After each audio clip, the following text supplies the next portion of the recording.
Hey everyone, Odin here. If you've not noticed by now, I really like Trails, especially the Sky games. I know, shocking. With the remake of the first game just around the corner, time has been moving at a snail's pace. However, if you are still on the fence or just are interested in more hype for Trails in the Sky, fantastic. Sit back, relax, remember to like and subscribe. Now, let's get on with it. Trails in the Sky FC is a remake of the first game in the series. There are 13 of them, and growing, but don't let that scare you away. You will get invested faster than you know it. These games take place in the continent of Zumeria, and the Sky games, in particular, take place in Liberl. But recent localization has changed the pronunciation, so I guess for the rest of my life we are going to say it that way. Congratulations.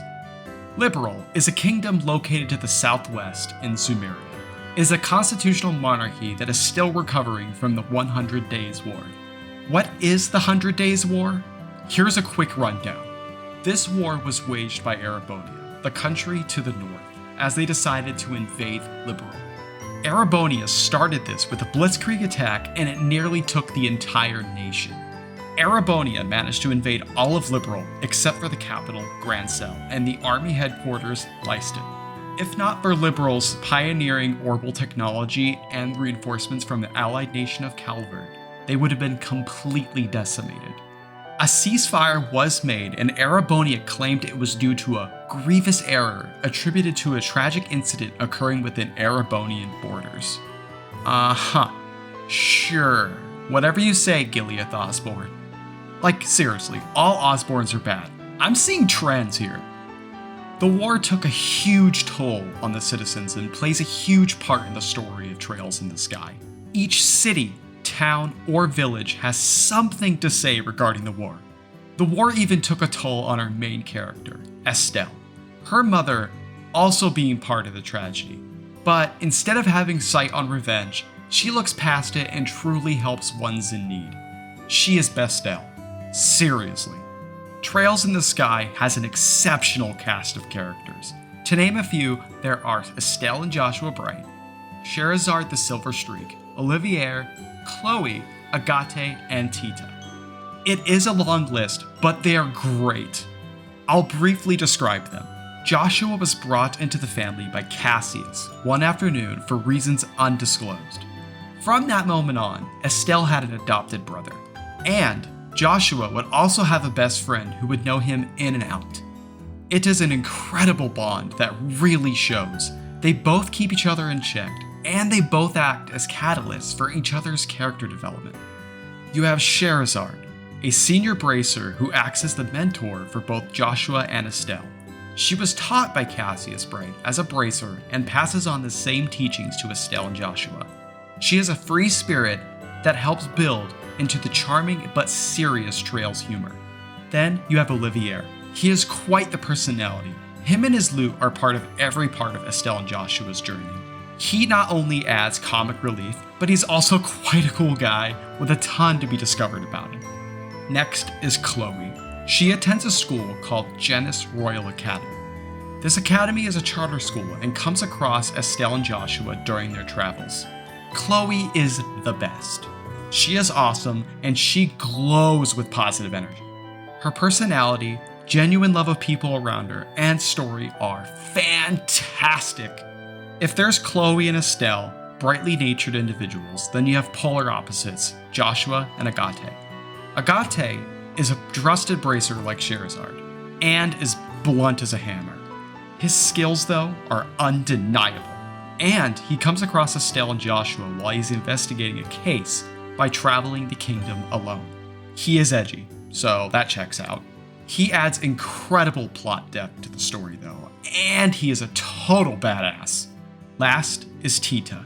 She is a sweetheart and the most badass 12-year-old there is. She adds to the charm of the party, and with her rocket launcher, yes, I said rocket launcher, she blows enemies and myself away.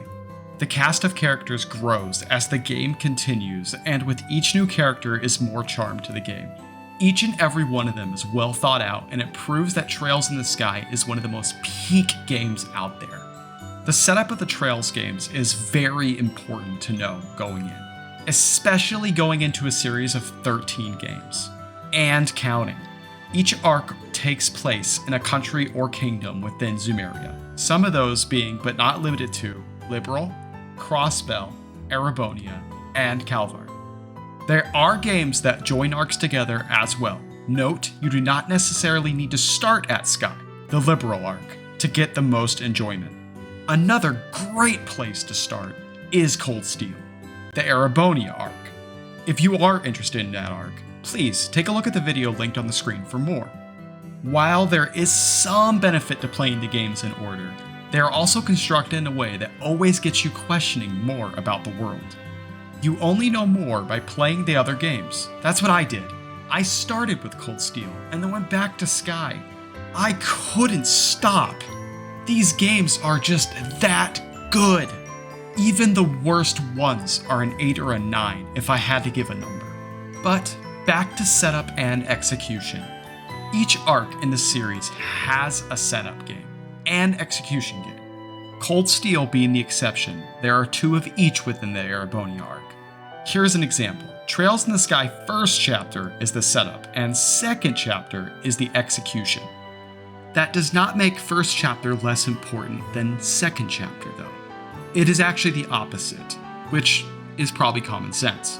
The setup games are a ton of world building, and the execution games are the payoff of said world building. It is an amazing loop, and it makes it very easy to binge these titles. Side note, a comparison I recently came across was that this series was like the One Piece of video games. I cannot agree more. Each arc comes together to create an amazing package. Like One Piece, you have Water 7, and then you have Skypiea. Besides the setup and execution games, there are the bridge games. These games act as a way to close off loose ends of the current arcs and open into the next ones. The Crossbell into Erebonia arc is the exception. There is no bridge game, and there's actually an intended reason for it. But that's what makes those games worth it as an experience alone. The Trails games are extremely fleshed out from a lore and story perspective, and that's what brings players like myself back. Speaking of peak, combat in the Trails series is peak. To start, magic in the Trails series is not technically a thing. No average individual can wield magic, and that's what makes the game so special. Although, technically, nobody can wield magic, but that does not mean there's not people out there who should be considered godlike. It gets crazy in the Erebonia arc, trust me. It's very anime. In Trails, individuals have something called an Orbment device. This Orbment device is what gives them the ability to cast magic or arts. To cast arts, people slot gems called quartz, which are crystal-like gems that enable the use of magic. Each device is catered to the specific individual as each person is attuned in a different way. This quartz and Orbment system sounds a ton like materia from Final Fantasy VII. That is because it is, and it originally started out being very similar. Over the years, it has grown and evolved into something even greater.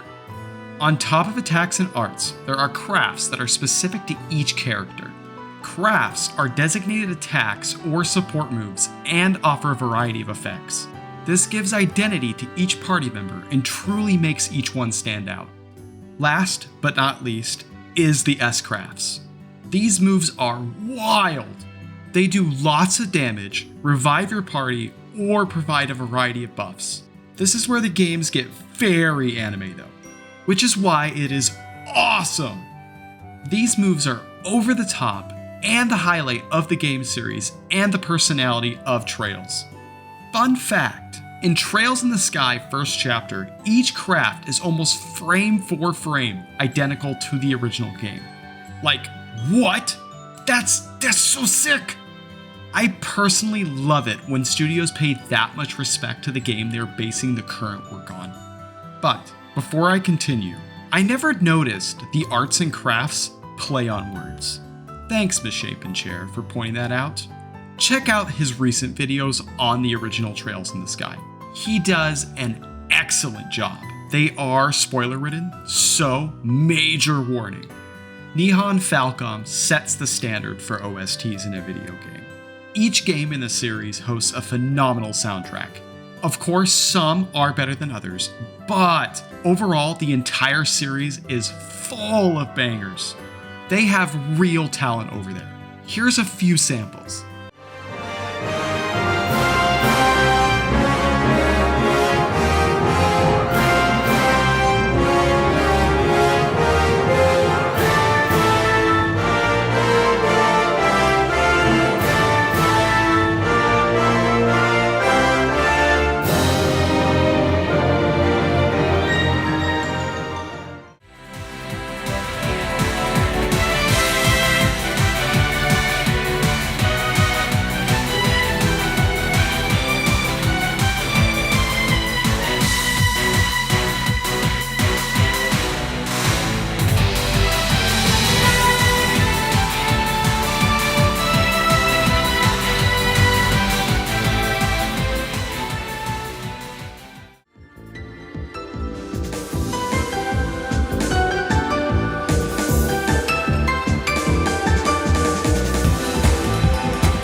If that does not buy you, or you just think the OSTs suck, I respect your decision and thought.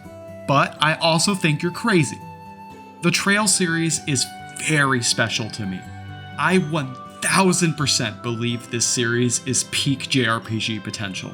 It has story, characters, combat, music, tension, lore, and more. I keep coming back to these games as they are extremely special, and so should you. Why not dive in and try Trails in the Sky first chapter, or try one of the middle games like Cold Steel first? It's all up to you. Right now though, there is a demo for Trails in the Sky first chapter. You can download it right now.